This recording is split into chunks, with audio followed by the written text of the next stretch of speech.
Thank you, Manny, and welcome. The lecture this morning is about keeping our oceans blue. If you're in the wrong lecture, time to disembark now. I thought I'd just show you this slide. Now, I'm going to tell you, I've been talking about this for a while. I'm going to tell you some not so very nice things about the ocean and some things that are good and happening to improve the situation.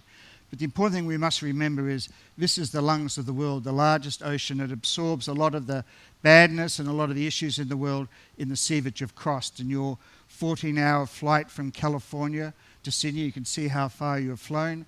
When I first started my career, we'd have to fly to Fiji, then Hawaii, and then to the mainland. Now we do it in one hop. We're heading now for Noumea, New Caledonia. I'm sure you're going to enjoy New Caledonia. I've been there many times. It's a French colony still. They had a vote last year to determine whether it would become independent, but they decided to remain part of France. And what's different about New Caledonia to the other islands you might have visited? It's actually the same geology as Australia. It's hard rock, it's not volcanic, and it has a very large nickel mine. So it's actually the wealthiest of the small countries in the South Pacific is New Caledonia. And I'm sure you're going to enjoy it. But today I'm going to be talking about the oceans. Now, as Manny mentioned, I was a diplomat, so why am I talking about the oceans? Well, we're sailing over now where it was the Battle of the Coral Sea. And every year we commemorate that battle. As it said there, we refer to it as the battle that saved Australia. Now, there's a bit of a debate whether the Japanese ever really had a battle plan to invade Australia, but this battle was important as it stopped them getting into Port Moresby in Papua New Guinea. So I used to run those ceremonies in my job with the American Australian Association, and we have commemorations all along the east coast of Australia every year. And where we're sailing now is pretty much over where the USS Lexington lies at the bottom of the ocean, and some of the planes from that battle under our ship as we sail.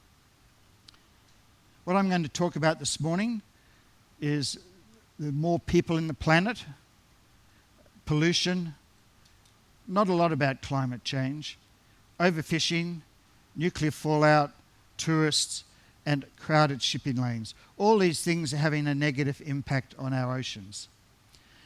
And you can see how important our oceans are for the air we breathe, for our transportation, recreation, economy. This relates to the United States and how important the oceans are for the USA.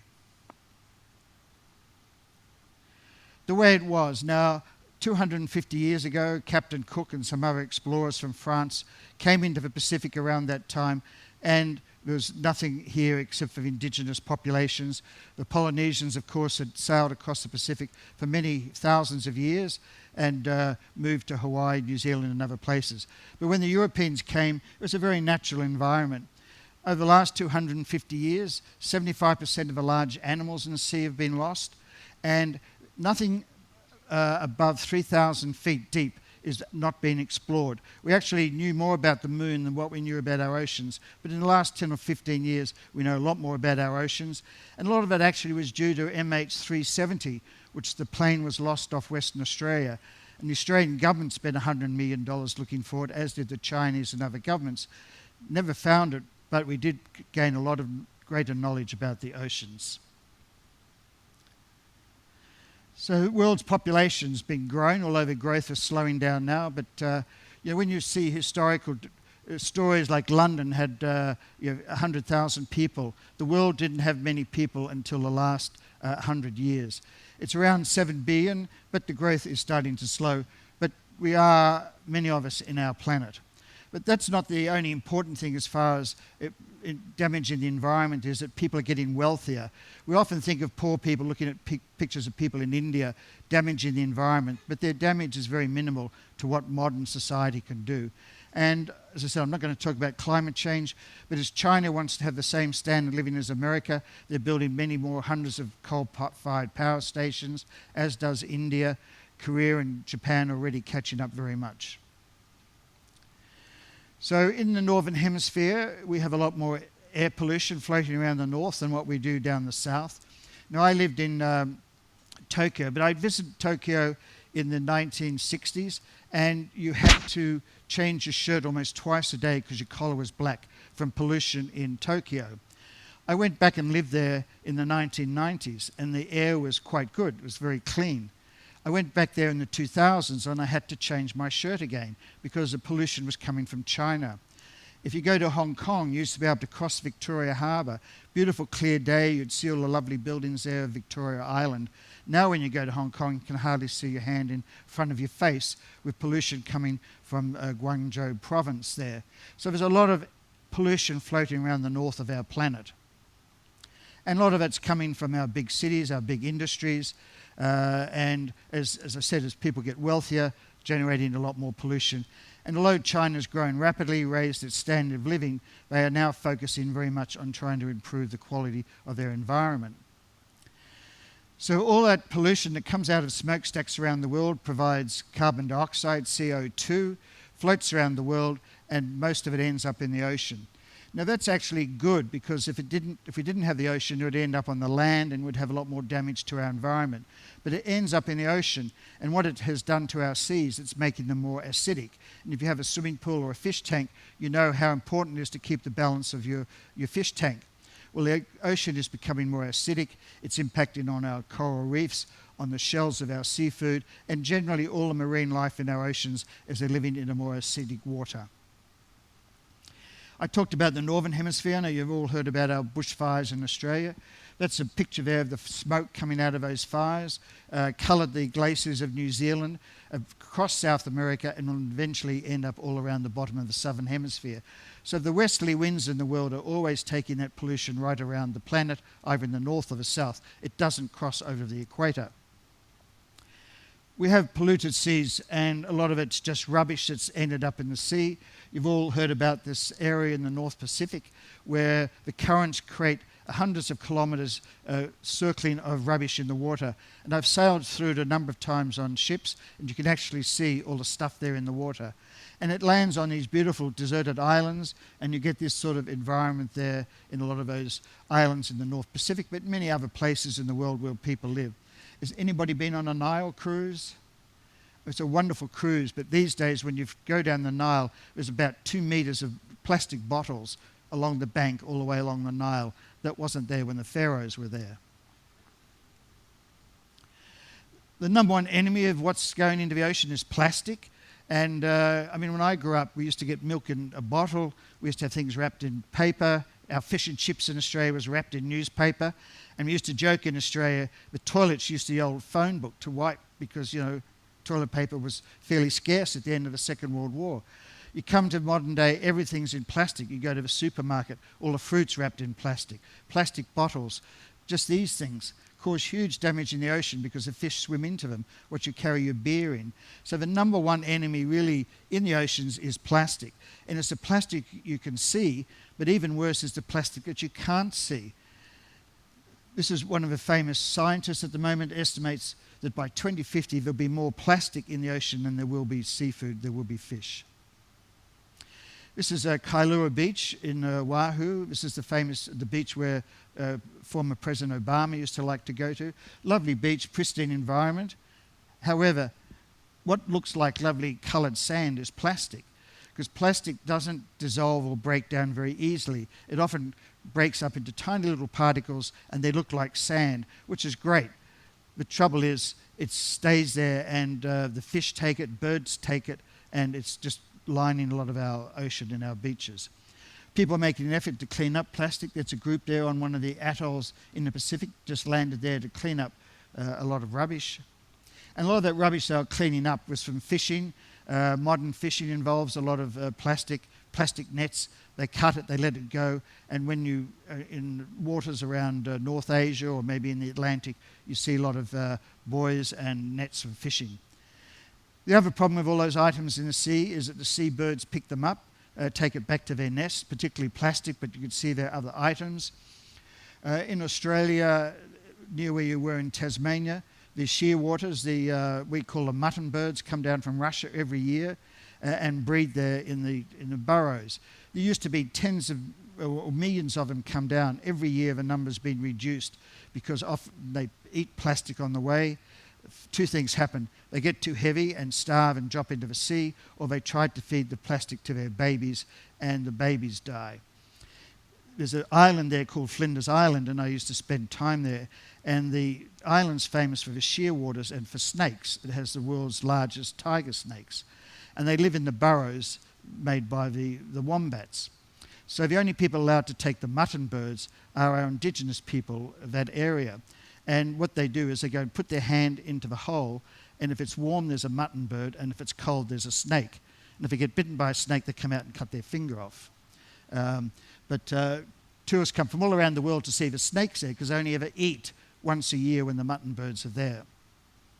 But also we have nanoplastics now, which is the very small plastic that you get in your makeup to make it spread better over your body. All those little detergent packets that you don't want to get your hand dirty with detergent. It comes in plastic. You put it in the washing machine. That all goes into the sea and is even causing as much problem as the visible plastics that we do see. We have water pollution.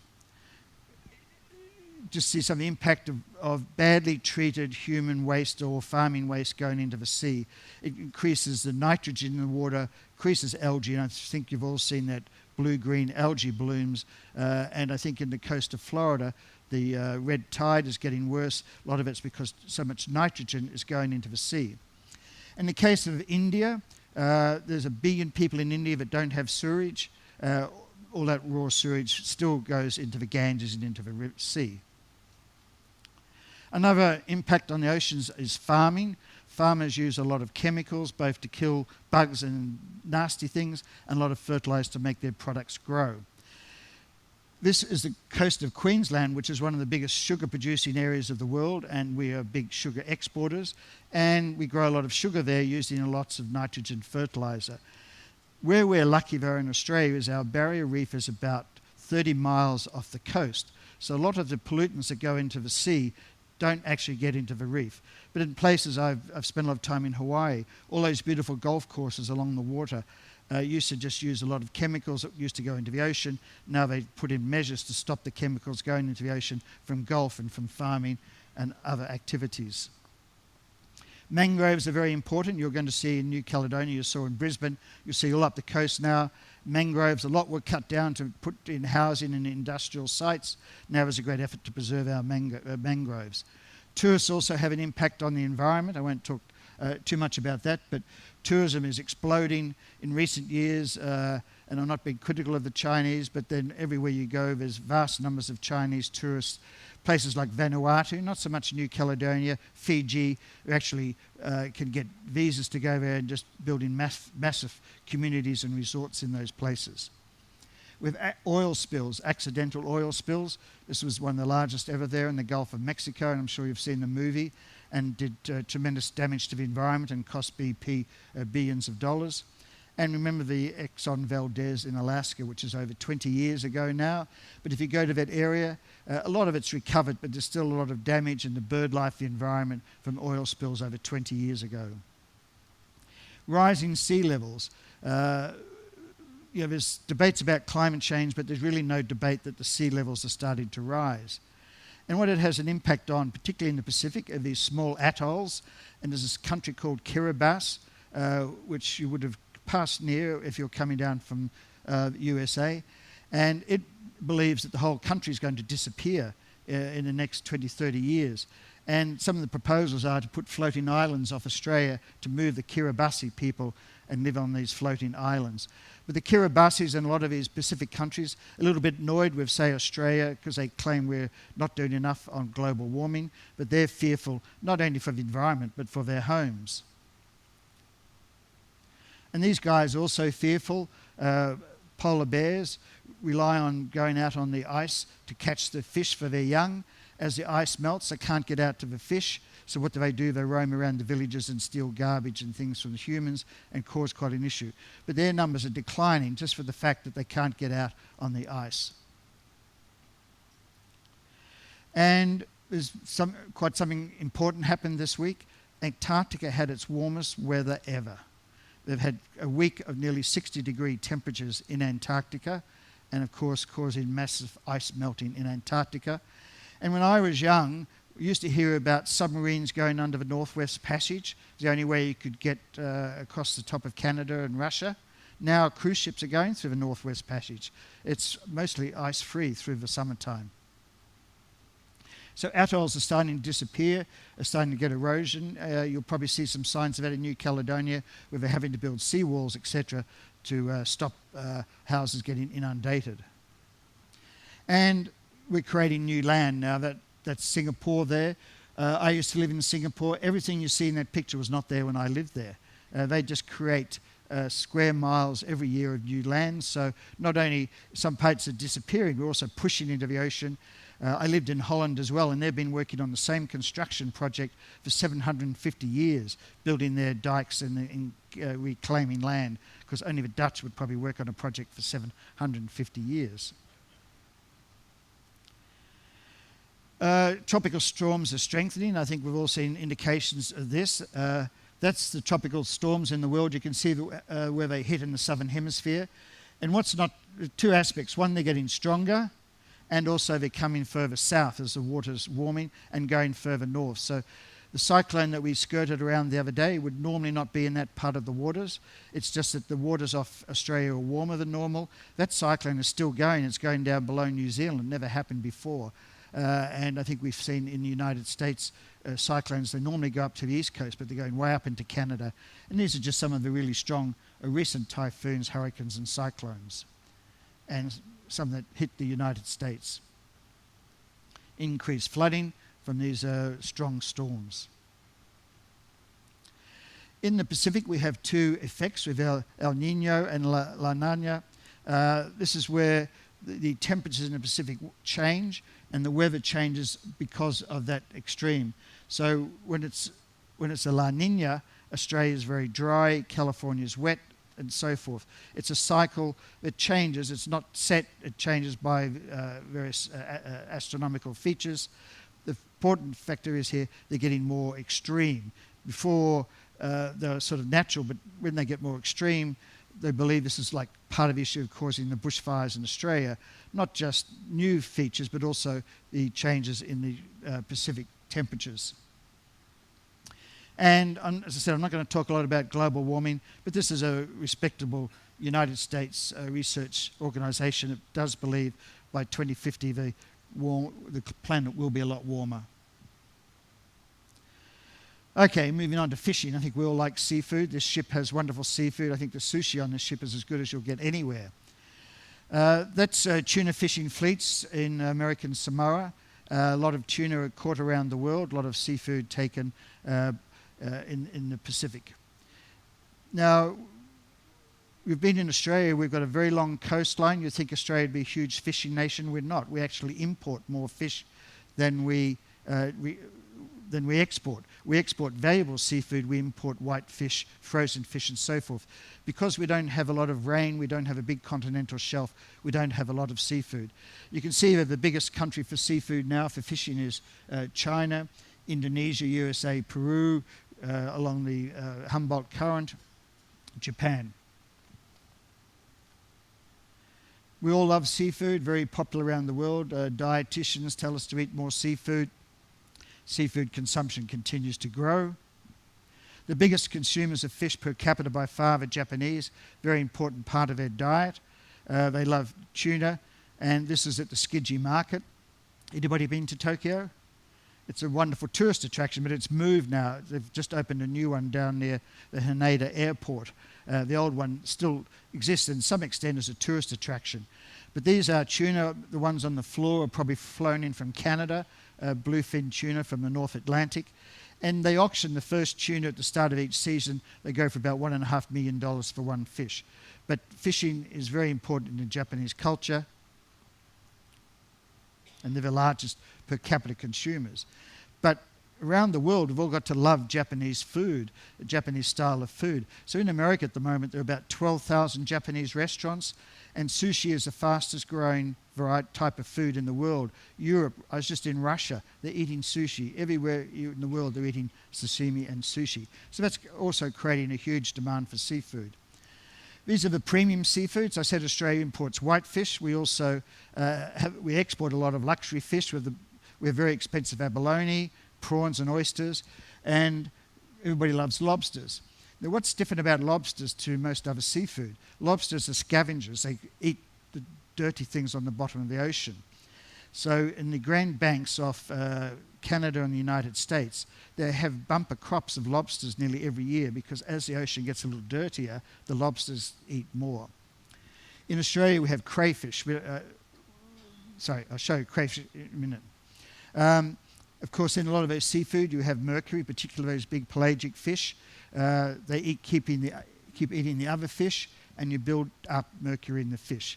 So a lot of people say if you're going to eat a lot of seafood, it's better to eat smaller fish than to always be eating tuna, mahi-mahi, marlin, and so forth.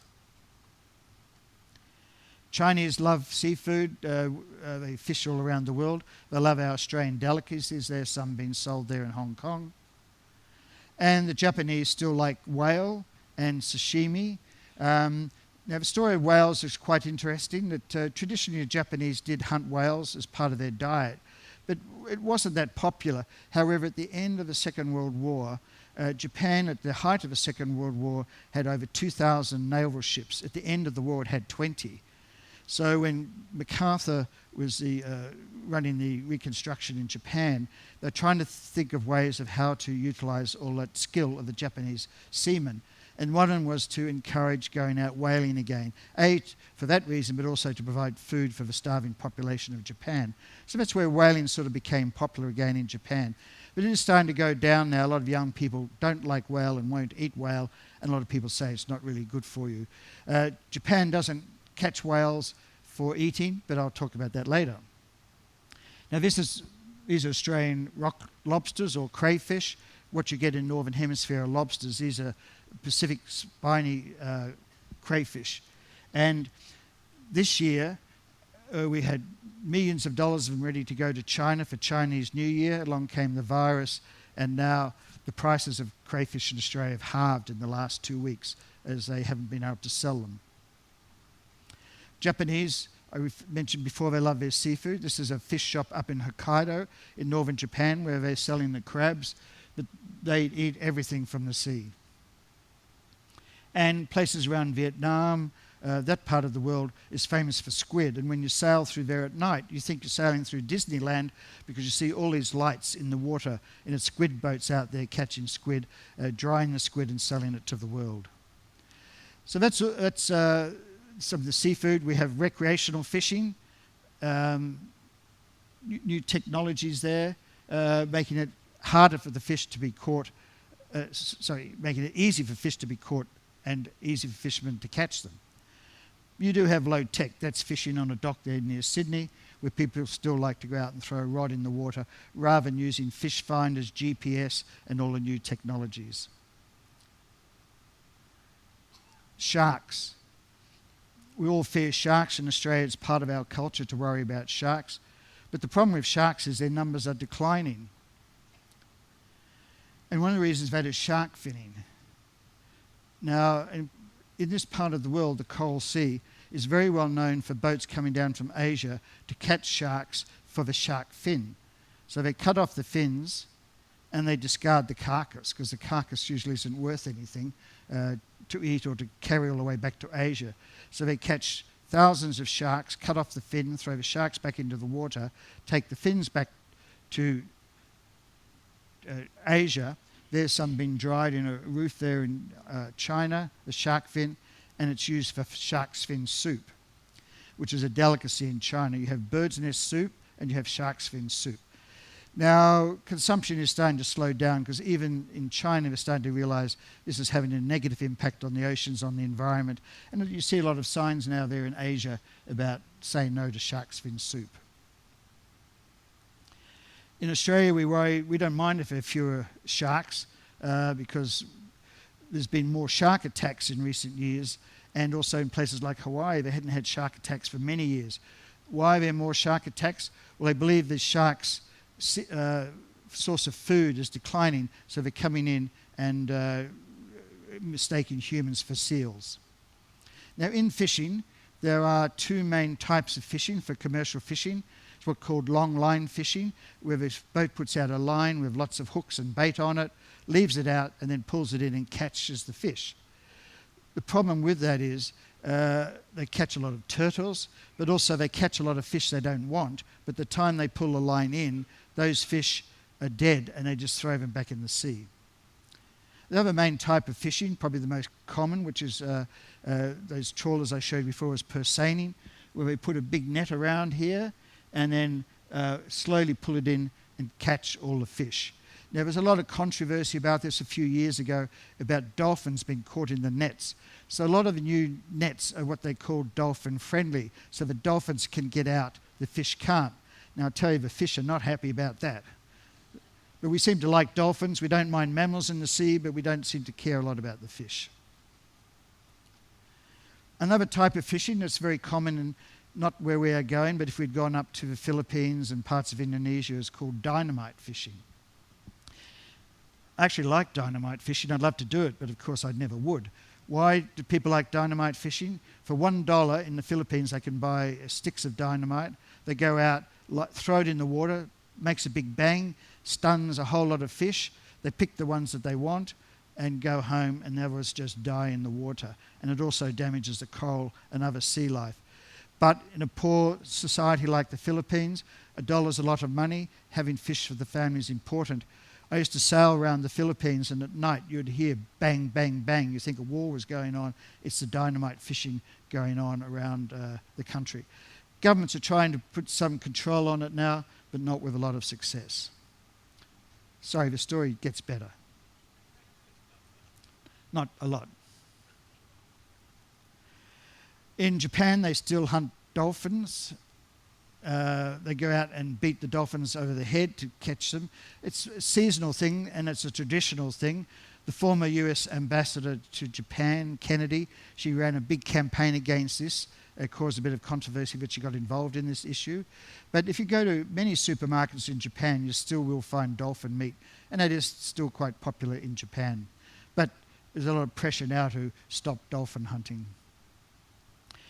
Lastly, on this negative aspect is aquariums. Now, I've got an aquarium, so I'm not saying I'm above the issue, but I do have freshwater fish. For saltwater aquariums, most of those fish are caught by cyanide. So what they do is they dive down and spray cyanide at those beautiful fish, and it stuns them. They put them in the nets and then go up to the boat, and they do this right off the beach there in Hawaii, put them in tanks. They then go to the mainland, then they go to the fish shop, and then they end up in your fish tank. So for the 100 fish they catch in the ocean, one ends up in your fish shop, your aquarium shop, and it probably dies in your fish tank a few months later anyway.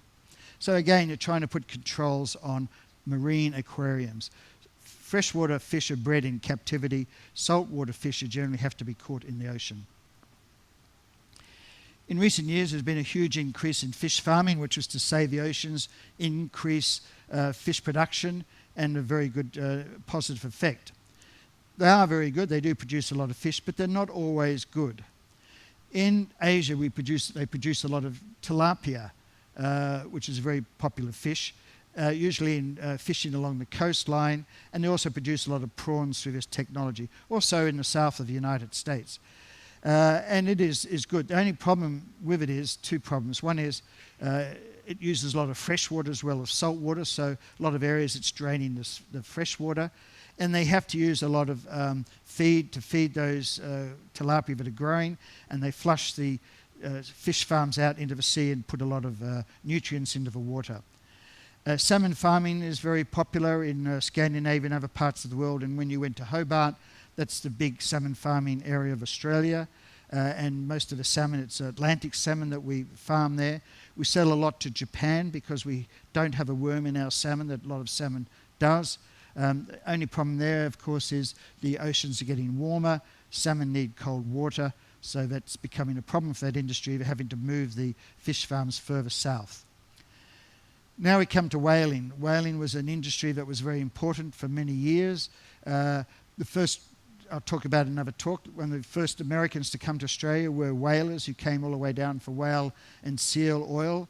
The thing that saved the whales was petroleum. Whale oil was used a lot for lamps. So people came down whaling. Australia had whaling stations in all around Australia. You'll see some in Queensland. And eventually most of whaling was banned. Now that's a picture I took off where I live. It hasn't come out that clearly there, sorry. So the east coast of Australia and the west coast of Australia, we have a lot of whales that go breeding from Antarctica to the Great Barrier Reef. They go up in June, July, and they come back in September, so we won't see many whales in the Barrier Reef this time of year. But they go up there to breed. 15 to 10 years ago, they estimated there were 3,000 whales that would take that journey. Last year, they estimated there were 30,000 whales.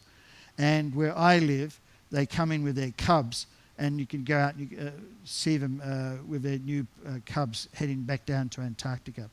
So it just shows you ban whaling, the numbers increase dramatically, and I think that's happening all around the world.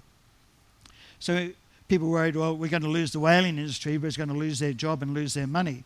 However, whale watching produces bigger revenue than what whale catching did. And there's a lot of pressure to ban the killing of whales by the Japanese in particular. And a lot of those whales are killed down near Antarctica, a particular type of whale. And Australia, because we're friendly with Japan, we a little bit soft on our attacking Japan on the issue. But we do have the Sea Shepherd people allowed into Australia. That's their ship there in Sydney, anti-poaching. They go down and they interfere with the Japanese catching the whales. The Japanese stopped for a while, but they've just started again. Another problem for the ocean is nuclear fallout. Not such a big issue today as far as nuclear testing, as most of the nuclear testing has ceased. But in the 40s to 60s there, you can see 105 large atomic bombs were exploded over the Marshall Islands, Bikini Island, in the northern Pacific. And the expectation was it would have little impact on the environment. I've been to the Marshall Islands, and it did have an impact. It had an impact on the sea life. It had an impact on the people. The US government initially put $750 million into providing funding for babies that were born deformed. It's now increased to billions of dollars. It's 1962, it finished. It's still having an impact on the people who live there and the environment. And of course, that radiation went around the world. The last testing in the Pacific was by the French in Tahiti, where you visited. They initially did it in the air, then they did it in the ocean, and they were continuing to do it until the Greenpeace was starting to protest against it.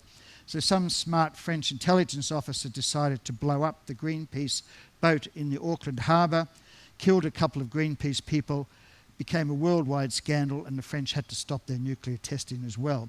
So there hasn't been nuclear testing in this ocean for some years. However, March 11, 2011, the Fukushima disaster, the earthquake in Japan, that nuclear power station was built right on the ocean, provided most of the power to Tokyo, had very important in the grid. Of course, the earthquake damaged it, and it's been causing water to flow out for years now, since 2011. I had friends still living in Japan. I lived in Japan for 3 years, working in the embassy. They told me that Tokyo actually had a plan to evacuate 35 million people because they believed the water from Fukushima would end up in the groundwater of Tokyo. It didn't happen, but the radiation still exists. The reactors are still getting millions of gallons of salt water poured on them every day, and that radiation has been spreading. That's a ship there that was found off the California coast. And recent studies suggest that's the outflow of radiated water coming from Japan. I told you the story gets better later. Crowded shipping lanes. Now that's Singapore. We're not going to go to Singapore anymore. Thousands of ships in that part of the world, particularly in the South China Sea, as all the ships going to China have to come through the Malacca Straits. Many ships in that part of the world, but everywhere there are a lot more ships compared to the old sailing ships and then the old steamships. Now we have very large ships.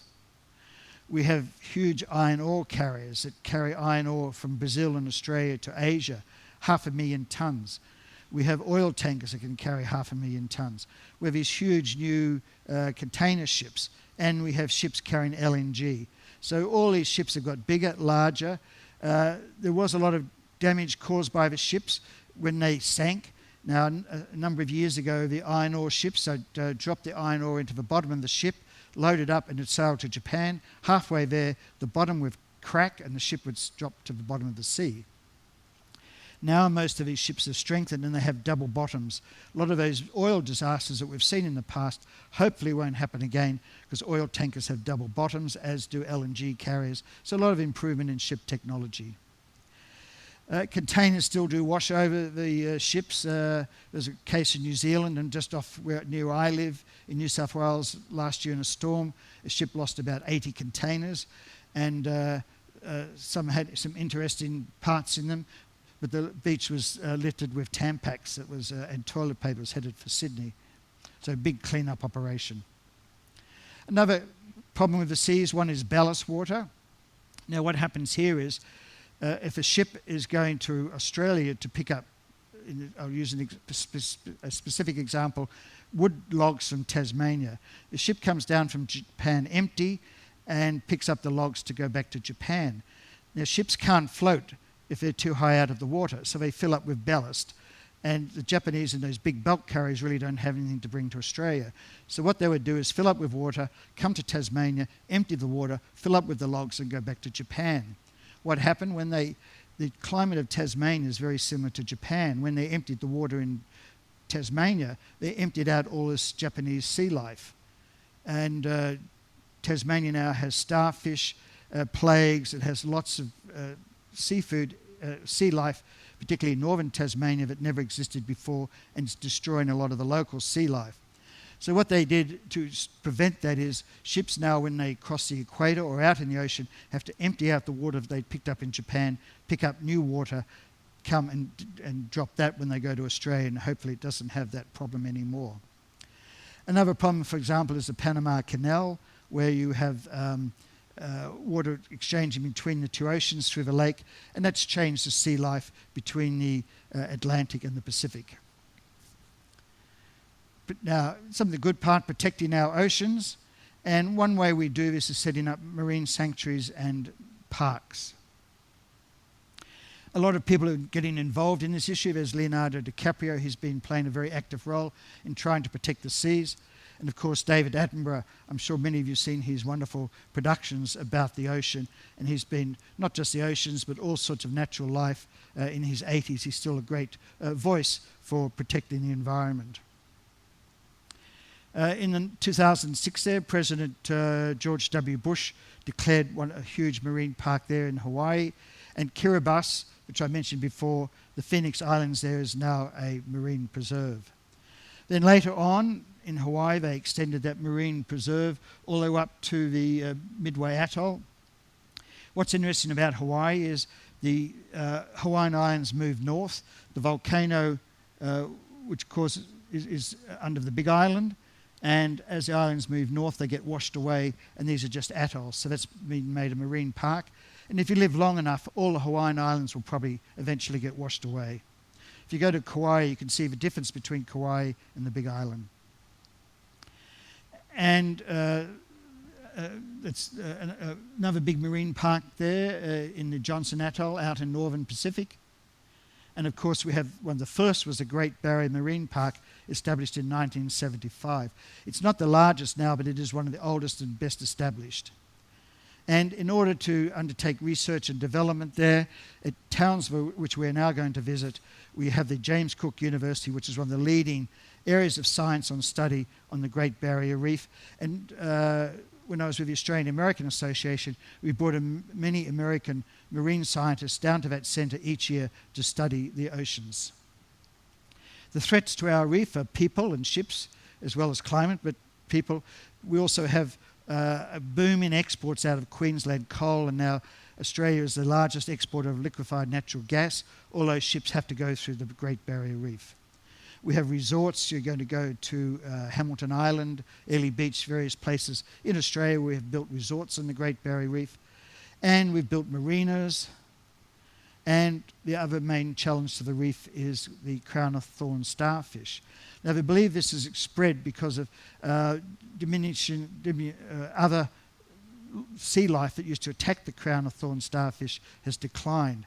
So we now have a bounty. We pay divers to go out and spray poison into this crown of thorn starfish to try and control the infestation. they suck the coral and leave just dead coral. We also have a lot of coral bleaching, which has been caused by very hot water, a lack of clouds over the reef, very sunny days, and I'm sure some experts will be talking more about this on the cruise.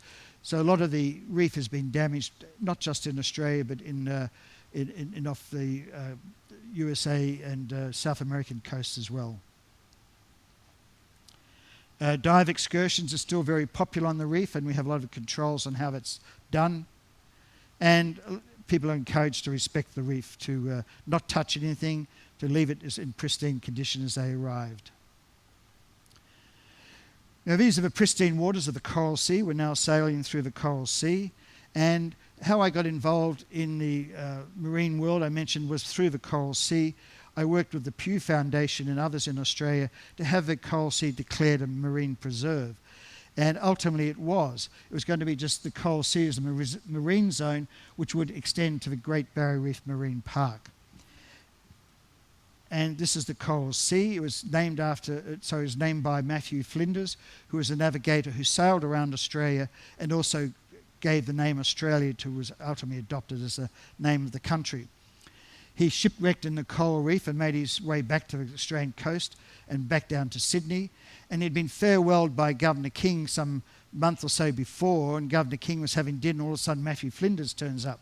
"What the hell are you doing here?" he said.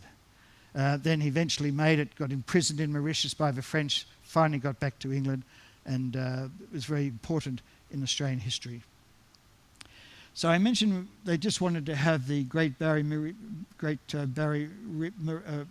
Reef Marine Park extended to the Coral Sea, but then the government at the time decided to have various forms of marine park declared around Australia, some with no fishing, some with limited fishing, some with various activities, and some with no human activity at all.